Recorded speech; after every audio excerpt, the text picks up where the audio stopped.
Hello everyone, today this video is sponsored by a company called Tinashe Hair on Instagram, and I'm going to link all the information down below. Today we're going to be reviewing their 14-inch short curly bob wig. It's a 13x4 lace frontal wig in 180% density. This is how the packaging look, and this is how the hair comes inside of the box. It also comes with a stocking cap, a double pack of stocking caps, a satin bonnet, and it also comes with lashes and a brochure with information on the front and the back. Just letting you guys know the social media handles and their company information. So this is the hair straight out of the packaging. She's super curly. I like the curl pattern. I'm just going to take off the netting and the styrofoam and stuff on the inside, and we're going to get down to the nitty gritty with this wig. I'm going to put it on top of my mannequin head, but I do want to show you guys the curl pattern fresh out of the packaging, and this is how it looks. It's a 13x4 frontal, has a lot of parting space in the front. The knots are not pre-plucked or pre-bleached, so I did go in and bleach this and pluck it. I'm going to put this on the mannequin just to show you guys. And it also comes with the little attachments in the back where you can put the elastic straps, along with the 3 standard combs in the back and in the front, and then the 1 comb in the back. So yeah, now I'm just going to pop her on and show you guys what the hairline looks like before we customize it. And then I'm going to go in with a spray bottle just to saturate the hair. I'm going to part that little section of hair in the front that's kind of pre-customized, and we're just going to start working behind that. So here's a first glance of how it looks up front. As you can see, the knots are not bleached, and this is not super customized. So we're just going to go in to make it look a little bit better.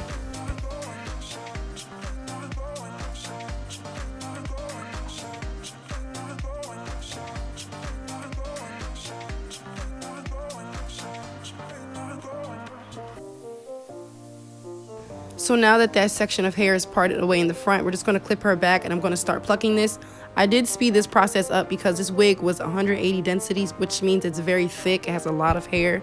So it did take me about probably 15 minutes rather than my normal 10 to pluck this. So I'm going to speed it up, but I just want you guys to kind of see my pattern.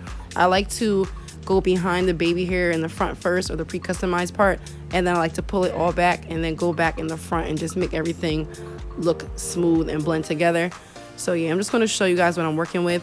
And I couldn't go super far towards the bottom just because there was the attachments for the elastic band. So yeah, I couldn't customize too far down there, and I'm going to show you guys what I mean. So far, this is what I've taken out just in this small section. So we have a lot of work cut out for us. Like, there's a lot of work that needs to be done to this. And I'm just going to show you guys what I mean by the ear tab. So right here where I'm pointing, this is like the little tab where you can put the adjustable strap. And of course, I can't pluck that section, because if I do, you're going to be able to see the tab peeking through the lace. So that's why I didn't customize the left and the right side by the ear area, but I did pluck the top in the middle as much as I could. I just wanted to make sure I left that part nice and full on the side, just so it didn't expose the little latch that you put the elastic band on. So this is what we're working with so far, and I'm just going to show you guys how much hair I plucked out. I did go in and bleach the knots on this for about 30 minutes with the 30 volume developer and my kaleidoscope blue powder. Dang, I couldn't remember what I used. So I went in with the kaleidoscope powder from Sally's, and I'm just showing you guys how it looks at first glance.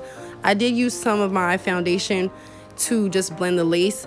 This is how it looks as is. She is not glued down, and I'm just going to go in with a little bit of water and some mousse just to remove any of that makeup that's on the hairline. And right here, I'm just starting to section out my baby hair. I wasn't sure if I wanted to do it, but I just did like 3 little baby hairs just for the sake of this video. As always, she is glueless. We don't want any glue on our units. Not me personally, it's just my personal preference. But if you do want to, you can add got-to-be glue or like the bold hole glue on the sides just to tack her down. So yeah, I'm spraying her with just water. I want to see how the curls look naturally without any product in there. But I am going to put a little bit of Nairobi foam wrap just to blend where that makeup was on the hairline. So yeah, I'm just trying to camouflage and finesse, guys. So this is how she looks. I'm just going to play around and show you guys a couple of different ways that you can style this hair. Let me know if you guys like this hair in the comments down below, and I'm going to tag everything in the description box. And yeah, I'm just going to show you guys how I do my baby hairs, and I'm off of here. It is like 8:30 at night. I'm getting ready to put the kids to bed. I hope everybody has a wonderful evening. I do give this wig I'll say like a 7 out of 10. The only thing I will say is the lace was a little bit too dark for my skin color. So it was just like a weird undertone. So it did blend for the most part, but it wasn't as seamless as I like it to normally be. But it's still cute, and you can still get away with a lot with this. I didn't have to glue her down. She was pretty snug and secure. So yeah, let me know what you guys think in the comments down below. She is glueless, and I'm off here. Everybody have a wonderful night. And as always, do not forget to hit that like, comment, and subscribe button. And I will see you guys in the next video.